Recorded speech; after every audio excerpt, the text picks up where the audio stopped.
சூரத்துன் நாசிஆத் வசனம் 34 முதல் 46 வரை. பின்னர் பேராபத்து வரும்போது நிலைமை பயங்கரமாக இருக்கும். மனிதன் தான் செய்ததை அன்றைய தினம் நினைத்து பார்ப்பான். பார்ப்பவர்களுக்காக நரகம் வெளிப்படுத்தப்படும். எனவே யார் எல்லை மீறி இவ்வுலக வாழ்க்கையை முதன்மைப்படுத்தினாரோ நிச்சயமாக நரகம்தான் அவரது புகலிடமாகும்.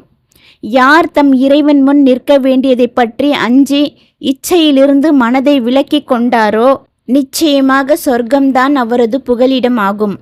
நபியே, யுக முடிவு நாள் எப்பொழுது வரும் என்று அது குறித்து உம்மிடம் அவர்கள் வினவுகின்றனர். அதை பற்றி சொல்வதற்கு நீர் என் நிலையில் உள்ளீர். அதன் இறுதி முடிவு உம்முடைய இறைவனிடமே உள்ளது. நபியே, யார் அதை அஞ்சுகிறாரோ அவரை நீர் எச்சரிக்கை செய்பவர் மட்டுமே. அதை காணும் அந்நாளில் ஒரு மாலை பொழுது அல்லது காலை பொழுது மட்டுமே தாம் உலகில் வசித்ததை போல் அவர்கள் கருதுவர். இங்கு உயர்ந்தோன் அல்லாஹ் முதலாவது வசனத்தில் பின்னர் பேராபத்து வரும்போது நிலைமை பயங்கரமாக இருக்கும் என்று அறிவிக்கின்றான். பேராபத்து வரும்போது, இது பேராபத்து என்பது மறுமை நாளை குறிக்கிறது. இவ்வாறு இப்னு அப்பாஸ் ரலியல்லாஹு அன்ஹு அவர்கள் கூறினார்கள். இந்த வசனத்தில் மறுமை நாளுக்கு பேராபத்து என்று பெயரிடப்பட்டுள்ளது. ஏனெனில் மறுமை நாளானது எல்லாவிதமான பீதிகளையும் பயங்கரங்களையும் விஞ்சிவிடும். இதையே மற்றொரு வசனத்தில் மறுமை நாளே மிகவும் திகிலானதும் பெரும் கசப்பானதும் ஆகும் என்று உயர்ந்தோன் அல்லாஹ் தெரிவிக்கின்றான். தான் செய்ததை நினைத்து பார்ப்பான். அடுத்த வசனம் மனிதன் தான் செய்ததை அன்றைய தினம் நினைத்து பார்ப்பான் என்று கூறுகின்றது. அதாவது அந்த வேளையில் ஆதமின் மகன் தான் செய்த செயல்கள் அனைத்தையும் நன்மைகளையும் தீமைகளையும் நினைத்து பார்ப்பான். மற்றொரு வசனத்தில் அன்றைக்குதான் மனிதன் உணர்ந்து பார்ப்பான். ஆனால் அந்த உணர்வு அவனுக்கு எங்கே பயனளிக்கப் போகிறது என்று உயர்ந்தோன் அல்லாஹ் வினவுகின்றான். அடுத்த வசனம் பார்ப்பவர்களுக்காக நரகம் வெளிப்படுத்தப்படும் என்று தெரிவிக்கின்றது. அதாவது பார்ப்பவர்களுக்கு நரகம் வெளிப்படுத்தி காட்டப்படும்.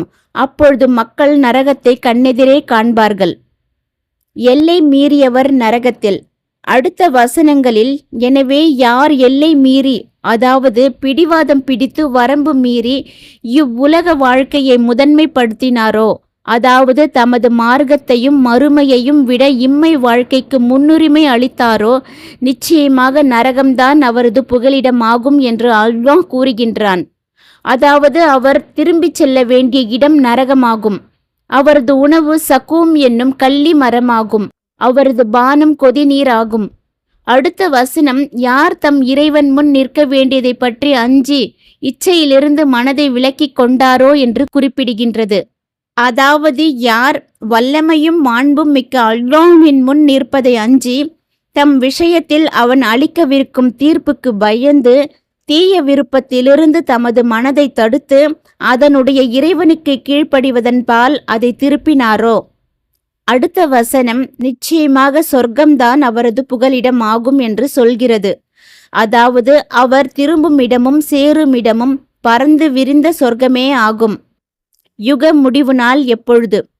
பின்னர் அடுத்த வசனங்களில் நபியே, யுக முடிவு நாள் எப்பொழுது வரும் என்று அது குறித்து உம்மிடம் அவர்கள் வினவுகின்றனர். அதை பற்றி சொல்வதற்கு நீர் என் நிலையில் உள்ளீர். அதன் இறுதி முடிவு உம்முடைய இறைவனிடமே உள்ளது என்று உயர்ந்தோன் அல்லாஹ் தெளிவுபடுத்துகின்றான். அதாவது யுக முடிவு நாள் பற்றிய அறிவு உம்மிடமும் இல்லை, படைப்புகளில் வேறு யாரிடமும் இல்லை. மாறாக அதற்கான முடிவும் தீர்மானமும் அல்லாஹ்வின் வசமே உள்ளன. அவனே யுக முடிவின் நேரத்தை துல்லியமாக அறிவான். மற்றொரு வசனம் அதை பற்றிய அறிவு அல்லாஹ்விடமே உண்டு என நபியே நீர் கூறுவீராக என ஆணையிடுகிறது. அவ்வாறே இங்கு அதன் இறுதி முடிவு உம்முடைய இறைவனிடமே உள்ளது என்று ஒரு வசனம் தெரிவிக்கின்றது. இதனாலேயே வானவர் ஜிப்ரீல் அவர்கள் அல்லாஹ்வின் தூதர் ஸல்லல்லாஹு அலைஹி வஸல்லம் அவர்களிடம் யுக முடிவின் நேரம் குறித்து விளக்கம் கேட்டபொழுது இதை பற்றி கேள்வி கேட்பவர், அதாவது நான் கேள்வி கேட்பவரை விட, அதாவது உம்மை விட அதிகம் அறிந்தவர் அல்லர் என்று நபி அவர்கள் பதிலளித்தார்கள். எச்சரிப்பவர் மட்டுமே. அடுத்த வசனத்தில் நபியே, யார் அதை அஞ்சுகிறாரோ அவரை நீர் எச்சரிக்கை செய்பவர் மட்டுமே என்று உயர்ந்தோன் அல்லாஹ் இயம்புகின்றான். அதாவது, நான் உம்மை தூதராக அனுப்பியதே அல்லாஹ்வாகிய எனது தண்டனை குறித்தும் வேதனை குறித்தும் நீர் மக்களுக்கு எச்சரிக்கை விடுப்பதற்காகவும் அவர்களுக்கு விழிப்பூட்டுவதற்காகவும் தான்.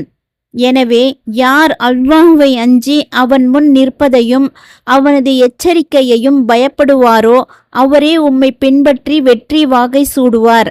யார் உம்மை நம்ப மறுத்து உமக்கு மாறு புரிகிறாரோ அவரையே இழப்பும் நட்டமும் வந்து சேரும். ஒரு மாலை பொழுது போல கருதுவர்.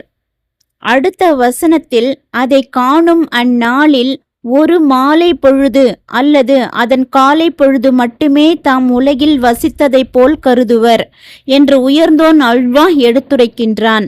அதாவது, மக்கள் ஒன்று திரட்டப்படும் மஹ்ஷர் பெருவெளியை நோக்கிச் செல்வதற்காக தம் அடக்கத்தலங்களிலிருந்து எழும்போது இவ்வுலக வாழ்க்கையின் கால அளவை குறைத்து மதிப்பிடுவர். எந்த அளவுக்கெனில் அவர்களின் மதிப்பீட்டில் அது ஒரு நாளின் மாலை நேரம் போன்றோ அல்லது ஒரு நாளின் பகல் நேரம் போன்றோதான் இருக்கும். இந்த வசனத்தில் மாலை பொழுது என்பதை குறிக்க அஷியத்து என்னும் சொல்லும் காலை பொழுது என்பதை குறிக்க லுஹா என்னும் சொல்லும் மூலத்தில் ஆளப்பட்டுள்ளன. இது தொடர்பாக இப்னு அப்பாஸ் ரலியல்லாஹு அன்ஹு அவர்கள் கூறியதாவது, அஷியத் என்பது லுஹர் தொழுகைக்கும் சூரியன் மறைவுக்கும் இடைப்பட்ட நேரமாகும். லுஹா என்பது சூரிய உதயத்திற்கும் நண்பகலுக்கும் இடைப்பட்ட நேரம் ஆகும்.